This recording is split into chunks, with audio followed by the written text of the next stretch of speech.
आह, बहुत सुंदर। ये उपासना के मार्ग में बहुत सुंदर स्थिति का वर्णन है। इसे प्रत्येक प्रेम मार्ग के उपासक को हृदय में धारण करना चाहिए। चाहे जितनी निंदा हो, चाहे जितना अपमान हो, चाहे जितना बड़ा कलंक लगे, मैं अपने प्रीतम के पंथ से डिगूंगी नहीं। चाहे जैसी शरीर की परिस्थिति हो, चाहे जैसी मन की स्थिति हो, मैं कभी क्षोभ नहीं धारण करूंगी और अपने प्रीतम से कभी याचना नहीं करूंगी कि मेरी ऐसी परिस्थिति बदल दो, मुझे ऐसी अनुकूलता प्रदान कर दो। अरे कम से कम ऐसे शब्द सुनवाओ जिससे हृदय शीतल हो जाए, अर्थात स्तुति परक। कम से कम ऐसा सम्मान दिलवाओ कि लगे कि आपकी उपासना में कुछ दम है। ये जो देहाभिमानी मांग है ये क्लेश देती रहती, यही मांग है। अरे तपस्या कर रहा हूं तो कोई बोले तो कि तपस्वी है। अरे इतने वर्षों से ऐसे साधना, तो एक अहम को सुख मिलता है। मैं कभी भी मन की स्थिति, शरीर की स्थिति, अनुकूल स्थिति की मांग के लिए कभी अपने प्रीतम से याचना नहीं करूंगी, ना कभी क्षोभ धारण करूंगी। किसके बल पर? बोले प्रीतम के ही बल पर। एकमात्र प्यारे के बल से आज तक निर्वाह हुआ और आगे निर्वाह करूंगी। एकमात्र प्यारे के बल मैं निबही और बहुर निबहूंगी, आगे भी निर्वाह होगा। अब मैं किसी के रोके नहीं रुकेंगी। तो अगर उपासक अपने प्राण प्यारे आराध्य देव के प्रति ऐसी निष्ठा लेकर उपासना में लगा है, तो श्री आराध्य देव कैसा है? जो ये सब ऐसा करने पर क्या वो प्यार नहीं कर रहा? तो अब आराध्य देव की बात सुन लीजिए। उपासक की बात सुनी, अब आराध्य देव कह रहे, मैं नित भगतन हाथ बिकाऊं, मैं नित भगतन हाथ बिकाऊं, आठों याम हृदय में राखूं, आठों याम हृदय में राखूं, पलक नहीं बिसराऊं, पलक नहीं बिसराऊं,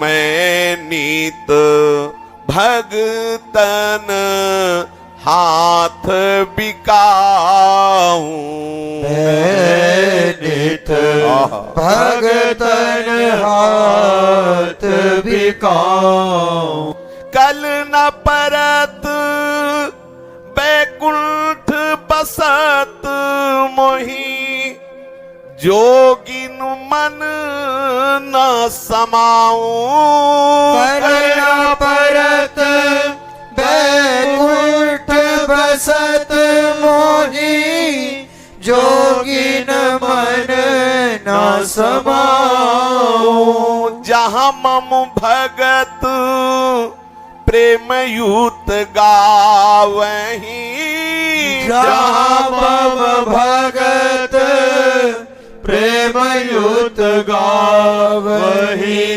तहां बसत सुख पाऊं, तहां बसत सुख पाऊं, मैं नित भगतन हाथ बिकाऊं, मैं नित भगतन हाथ बिकाऊं। जो ऐसा भक्त है पूर्ण रूप से अपने आराध्य देव के चरणों में समर्पित है, हर चेष्टा प्रीतम की प्रसन्नता के लिए और हर प्रतिकूलता को गुप्त रूप से सहता है, कभी प्रकाशित नहीं करता, तो प्रभु उसके हाथों बिक जाते हैं। ये परिणाम मिला उसको इस भक्ति का।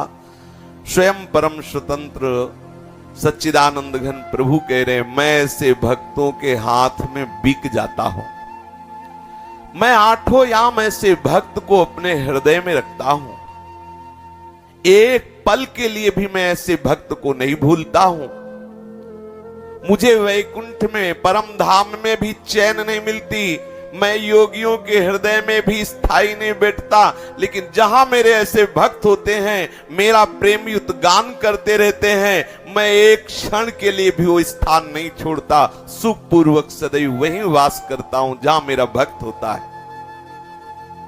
भगतन की जैसी रुचि देखूं, तैसो भेष बनाऊं,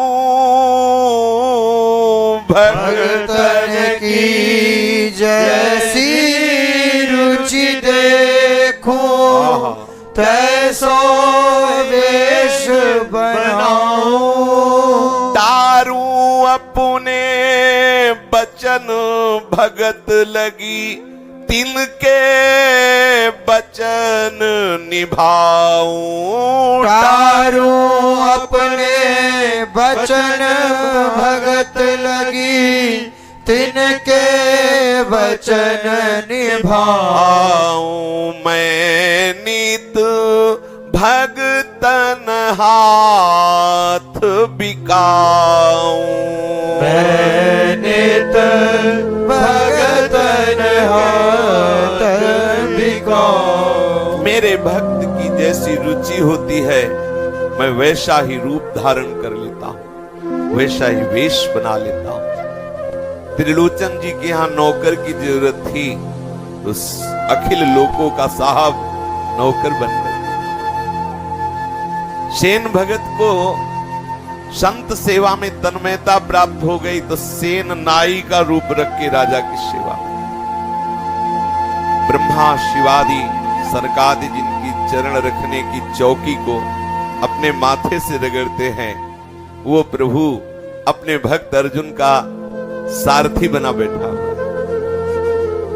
कैसी कैसी लीला, अपने जनों के लिए कैसी कैसी लीला करते हैं। जो मेरी ऐसी भक्ति करता है तो मैं अपनी बात टाल सकता हूं, लेकिन अपने भगत की नहीं। मैं उसके एक एक वचन का निर्वाह करता हूं, अपनो परण विसार भगत को पूरो परण निभाऊं। देखो, परम सत्य सच्चिदानंद भगवान अर्जुन से कह रहे हैं कि मैं तुम्हारे साथ महाभारत युद्ध में रहूंगा, लेकिन अस्त्र ग्रहण नहीं करूंगा। गंगा पुत्र महात्मा भीष्म ने कह दिया कि मैं शांतनु सुत नहीं कहूंगा यदि हे केशव तुमको इस महायुद्ध में अस्त्र धारण करने के लिए विवश न कर दूं। भगवान ने कहा मेरे लिए सरल बात है, मैं तुम्हारी प्रतिज्ञा को पूर्ण करूंगा और अपनी प्रतिज्ञा को तोड़ दूंगा। भगवान ने अपनी प्रतिज्ञा तोड़ दी, मैं महाभारत युद्ध में अस्त्र ग्रहण नहीं करूंगा, ये प्रतिज्ञा तोड़ दी और गंगा पुत्र महात्मा भीष्म की बात रखने के लिए अस्त्र उठा लिया और दौड़ पड़े उनकी तरफ। कितने कृपा समुद्र है। तारूं अपने वचन भगत लगी, तिनके वचन निभाऊं। अपने भक्तों के वचनों की रक्षा करता हूं। ऊंच नीच सब काज भगत के, निज कर सफल बनाऊं।